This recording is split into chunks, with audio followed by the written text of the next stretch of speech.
अस्सलाम वालेकुम। मैं हूँ आमिर खाकवानी। आज 3-4 जो खबरें जो डेवलपमेंट हुई उन सब पे बात करते हैं। चीफ जस्टिस साबिक चीफ जस्टिस हो गए काज़ी फ़ायद ईसा, उनका आखिरी दिन था, उन पे रेफ़रेंस भी हुआ, उस रेफ़रेंस पे बात करते हैं। जस्टिस मंसूर अली शाह ने ख़त लिखा, उस ख़त के हवाले से भी और साथ फिर कुछ 1-2 वाक़ये मुल्क में दहशतगर्दी का भी खौफ़नाक वाक़या हुआ, एक एफसी चेक पोस्ट पे हमला हुआ डीआई खान में, उस पे भी हम बात करते हैं। और एक और जो अजीब ड्रामा कहें कि अजीब-सा वाक़या है, कुछ समझ से बाहर है अभी तक, जितनी चीज़ें आ रही हैं। संजानी चेक पोस्ट पे जो टोल प्लाज़ा है, वहाँ पे कैदियों की वैन पे हमला हुआ, पीटीआई के लोग और एमपी शामिल थे, उसमें क्या ड्रामा था, क्या हकीकत है, इस पे भी बात करते हैं। और थोड़ा-सा एक रिपोर्ट डॉक्टर शाहनवाज़ की आई सिंध में जो डॉक्टर जिसको तौहीन रसालत के इल्ज़ाम में मर्डर कर दिया गया था, उसका वाक़या उसकी रिपोर्ट आ रही है, 3-4 5 चीज़ें मुख्तलिफ हैं। थोड़ा-सा अगर मुख्तसर बात करते हैं, सबसे पहले तो काज़ी फ़ायद ईसा साहब साबिक चीफ जस्टिस काज़ी फ़ायद ईसा रुखसत हो गए हैं, उनका टेन्योर पूरा हुआ। ये कुछ 405 दिन बनते थे, इसमें मुख्तलिफ लोगों के मुख्तलिफ ओपिनियन है, लेकिन एक जो जनरल ओपिनियन बनी है कि काज़ी साहब ने मायूस किया है लोगों के बहुत बड़ी तादाद को, एक अवाम के बहुत बड़े तबके को, वकला को, कानूनी इंसानी हकूक़ के जो माहिरीन, सब लोग एक्टिविस्ट और अपने साथी जजेस को भी। और सच्ची बात तो ये है काजी साहब जब उन जितनी ज़्यादा उनसे तवक्कात थी, वो उस पे पूरे नहीं उतरे। 2-3 हवालों से काजी साहब जैसे मंसूर अली शाह ने जो ख़त आया उनका जो उनका रेफ़रेंस था, उस रेफ़रेंस में 6 जजेस सुप्रीम कोर्ट के शामिल नहीं थे, उसमें सीनियर जजेस थे justice Mansoor Ali Shah, justice Munib Akhtar, justice Ayesha Malik भी शामिल नहीं हुई। जस्टिस मलिक आमिर भी शहज़ाद जो हैं वो भी शामिल नहीं हुए और जस्टिस शाहिद वहीद भी शामिल नहीं है। 5-6 जजेस की उनका ना होना एक बहरहाल एक बड़ा एक सिग्निफिकेंट था। लेकिन मंसूर अली शाह साहब उम्रे पे चले गए हैं, जाने से पहले वो एक ख़त लिखे रजिस्ट्रार पे, जिसमें उन्होंने कैटेगोरिकली काफ़ी सख्त तनकीद की काज़ी फ़ायद ईसा पे और उन्होंने कहा कि मैं पिछले जो जस्टिस साकिब निसार जो थे अता बंदियाल से पहले के, उन्होंने कहा उस वक़्त भी मैं शामिल नहीं हुआ था उनके रेफ़रेंस में, चूँकि ओवर स्टेपिंग की थी, उन्होंने अपनी हदूद से तजावुज़ किया था और यही कुछ काज़ी फ़ायद ईसा ने किया है, इसलिए उन्होंने कहा इसलिए मैं इनके रेफ़रेंस में भी शामिल नहीं हो रहा। जस्टिस मंसूर अली शाह ने 2-3 इल्ज़ाम और भी लगाए उन पे, इल्ज़ाम क्या हम तो समझते हैं कि सही बात की वैसे। और मंसूर अली शाह ने एक तो इन्होंने कहा कि इन्होंने अदलिया को तहफ़्फ़ुज़ नहीं दिया, इसमें कोई शक नहीं है। जब ये 6 जजेस का जो ख़त गया था इस्लामाबाद हाई कोर्ट के जजेस का, काज़ी फ़ायद ईसा ने निहायत ही मायूसकुन तर्ज़-ए-अमल रहा। वो जुडिशरी के लिए खड़े नहीं हुए, बिल्कुल खड़े नहीं हुए। वो सच्ची बात ये है कि हुकूमत के सहूलतकार रहे। हुकूमत प्लस एस्टेब्लिशमेंट के सहूलतकार का किरदार अदा किया उन्होंने, अदलिया के लिए खड़े नहीं हुए और अपने साथी जजेस में इख्तलाफात भी उन्होंने पैदा हुए, उनको जुडिशरी को इकट्ठा नहीं कर सके और उसमें काज़ी साहब अपना रवैया, अपना तर्ज़-ए-अमल का भी बहरहाल काउंट होता है। उन चीज़ों में उन्होंने बेंचेज़ में नज़रअंदाज किए, उन्होंने अपने कई चीज़ें ऐसी उनसे हुई कि जो गलत थी या गलतियाँ थी, फ़ैसले भी उनके गलत थे। ख़ास तौर पे जो 17 जनवरी वाला फ़ैसला इंतखाबी निशान छीनने का तहरीक-ए-इंसाफ का, वो बहुत ही खौफ़नाक था और उससे बड़ा उन्होंने किया कि जब अपोज़िशन कि सबसे बड़ी जमात तहरीक-ए-इंसाफ 1 डेढ़ साल इनके पूरे टेन्योर में बहुत शदीद मुश्किल का शिकार रही, सियासी जबर का शिकार रही। बदतरीन इलेक्शन था 8 फरवरी का जिसमें कैंपेन नहीं चला पाई तहरीक-ए-इंसाफ और ये काज़ी साहब सब देखते रहे बल्कि मज़े से टाँग पे टाँग रख के गालिबन तमाशा देखते रहे, मज़े लेते रहे, चस्के लेते रहे, जो भी है।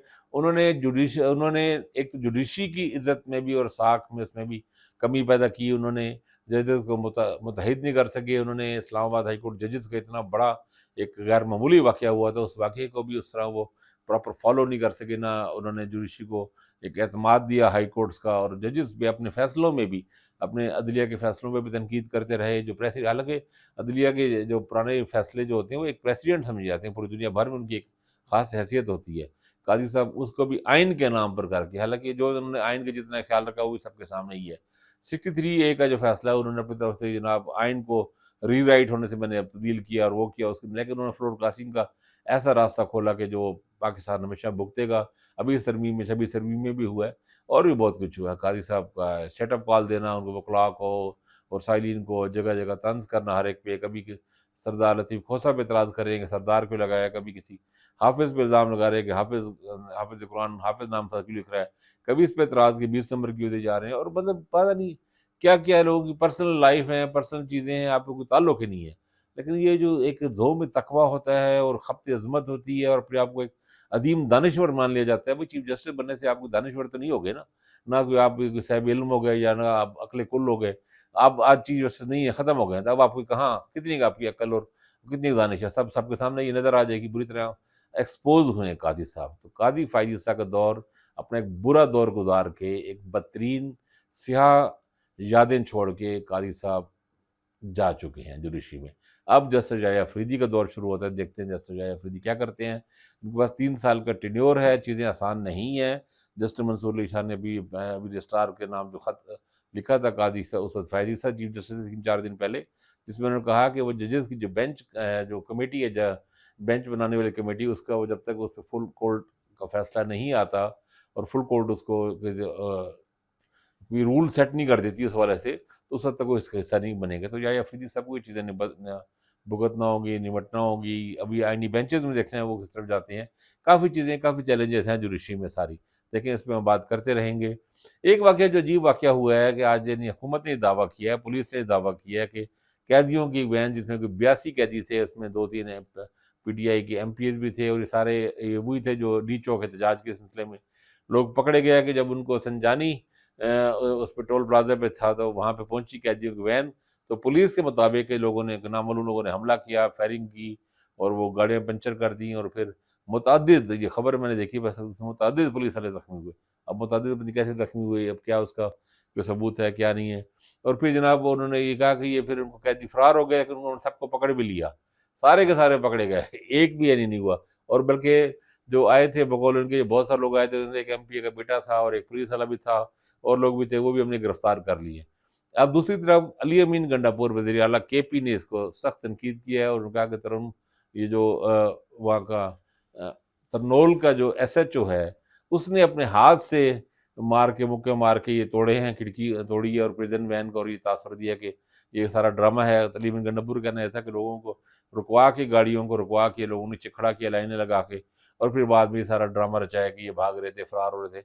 और उन्होंने अली अमीन गंडापुर का ज़हर ये उनका ये कहना था कि ये सब ये ड्रामाबाज़ी है, अगर ये नहीं तो मतलब कोई इसके पास कोई सबूत या कुछ चीज़ सामने आनी चाहिए। तो ये भी एक अजीब वैसे वैसे दिलचस्प बात है कि आजकल के हालात में जब इतने ज़्यादा केसेस संगीन हैं, इतने मसाइल हैं और वो एमपीएस शामिल हैं, एमपीएस के बच्चे-बेटे इतने पागल हो गए थे कि वो उनको नहीं पता कि पुलिस की कैद से फरार होने का मकसद तो ये है कि इंतहाई संगीन दफ़ात लग जाएँ, मज़ीद संगीन दफ़ा डी चौक में हमला तो कोई इतना बड़ा इश्यू नहीं है, उसमें ज़मानत हो जाती 1-2 दिन, 4 दिन के बाद। लेकिन पुलिस की एक प्रिज़न वैन से फरार होना, पुलिस की उससे फरार होना और वो भी गोलियाँ चला के और वो आप देखें ना कितनी सारी कोई एक लंबी लिस्ट कम से कम 8-10 दफ़ात बनती हैं इतनी संगीन। तो ये बात समझ से बाहर है लेकिन पाकिस्तान में बहुत कुछ ऐसा भी हो रहा है, जो हमें समझ नहीं आ रहा, लेकिन बहरहाल हो रहा है। तो ये भी एक ऐसा ही वाक़या है, इसके बारे में देखिए कोई अगर एविडेंस सामने पुलिस से अगर कोई माकूल आती है, कोई ठोस चीज़ें आती हैं तो शायद अभी उसके बाद है कि फ़िलहाल साहब को मशकूक है। एक बड़ा अफ़सोसनाक वाक़या तो दहशतगर्दी का हुआ है, ये बहुत परेशान-कुन है। ये वाक़या डीआई खान में एफसी की चेक पोस्ट पे दहशतगर्दों ने हमला किया, बल्कि इनको जो फितरत अल खवारिज के नाम से टीटीपी के दहशतगर्दों को कहा जा रहा है आजकल। 10 के करीब 10 जवान शहीद हुए हैं उसमें। ये बहुत अफ़सोसनाक है, बहुत बड़ा और बहुत एक शॉकिंग है और बहुत अफ़सोसनाक ज़ाहिर बात है। और सिर्फ़ वहाँ नहीं, बन्नू में भी एक एसएचओ की गाड़ी पे भी हमला हुआ, कहीं और जगहों पे फायरिंग भी हुई। कई वाक़यात 3-4 वाक़यात हुए और करीब-करीब उन्हीं जगहों पे हुए हैं। अब वो पहले ही लकी मरवत में, बन्नू में और मुख्तलिफ़ जगहों पे, बाजोड़ में भी पुलिस के एहतजाज कर रही है, पुलिस पे और एफसी पे हमलों पे वो चीज़ें चल रही हैं। अब डीआई खान में इस हमले के बाद देखिए दहशतगर्दों का ये नेटवर्क तोड़ना चाहिए। ये एक ऐसी चीज़ है जिसमें सबको मिल के मुत्तहिद होके इस पे बात करनी चाहिए। ये बहुत अहम है कि ये जो दहशतगर्दी के इस तरह के वाक़यात हैं, असल में तो ये है होना ये चाहिए कि पुलिस और सारे कानून नाफ़िज़ करने वाले अदारे और हर एक की जो पूरी एनर्जी, पूरी तवज्जो, सारा फ़ोकस पॉलिटिकल मामलात से हट के इधर होना चाहिए। उस तरफ लगाना चाहिए कि इस तरह चीज़ों को दहशतगर्दों को किस तरह रोकना है, ह्यूमन इंटेलिजेंस को बेहतर करना चाहिए, उनकी किस तरह कमर तोड़ी जा सकती है, लोकल उनके साथ सहूलतकार कौन है, आखिर ये इनको कोई लोग तो हैं ना जो उनको सहूलत ये तो नहीं ना कि अफ़गानिस्तान से आए और हमला करके बाहर चले गए, रास्ते में अच्छा खासा बीच में एक वो फासला है और यानी मीलों का सफ़र है, तो ये करके और बीच में चेक पोस्टें हैं, चीज़ें हैं, सब किस तरह वो अबूर करके। तो ये सब देखना है कि कहाँ पे फ्लॉज़ हैं, कहाँ ख़ामियाँ हैं जिनका फ़ायदा उठा रहे हैं दहशतगर्द, कौन-सी ऐसी कमज़ोरियाँ हैं, उनको दूर करना चाहिए, उनमें पूरा फ़ोकस करना चाहिए, मज़ीद एनर्जी उसमें लगानी चाहिए। लेकिन इसके लिए ज़रूरी है कि पॉलिटिकल मामलात से, अपोज़िशन को और इन चीज़ों से हमारे इदारे और महकमे सारे पुलिस के और सारे ये इनसे निकलें और सारा उधर काम करें। वो काम सबसे ज़्यादा ज़रूरी है, सबसे ज़्यादा चैलेंजिंग है। कराची में एक मैं खबर देख रहा था, डॉक्टर शाहनवाज़ कुछ दिन पहले वहाँ पे एक मर्डर हो गए थे। डॉक्टर बड़े वो सीरियस अजीब-सा वाक़या हुआ था। पहले तो कहा गया कि इनको तौहीन रसालत में मामले हुआ और उनको आग लगा दी है हजूम ने और इस तरह, लेकिन बाद में ये चीज़ सामने आई कि पुलिस उसमें शामिल है, फिर इंक्वायरी कमेटी बनाई गई। ऐसे-ऐसे ये इश्यू डेवलप हुआ और बड़ा शोर मचा, जैसे हुकूमत पे भी, सिंध हुकूमत पे दबाव आया। अब एक व आला सतही इंक्वायरी रिपोर्ट आई है जिसमें 2 डीआईजीज़ और 2 एसएसपी शामिल हैं। उसमें उन्होंने कहा है कि कराची से उमरकोट की पुलिस आई है, उसने कराची से आके डॉक्टर शाहनवाज़ गिरफ्तार किया है, कराची के होटल से। मतलब पूछे कि कराची होटल से क्यों आपने, अगर इस ब्लास्फेमी केस में था, तो गिरफ्तार करके अदालत में पेश करते।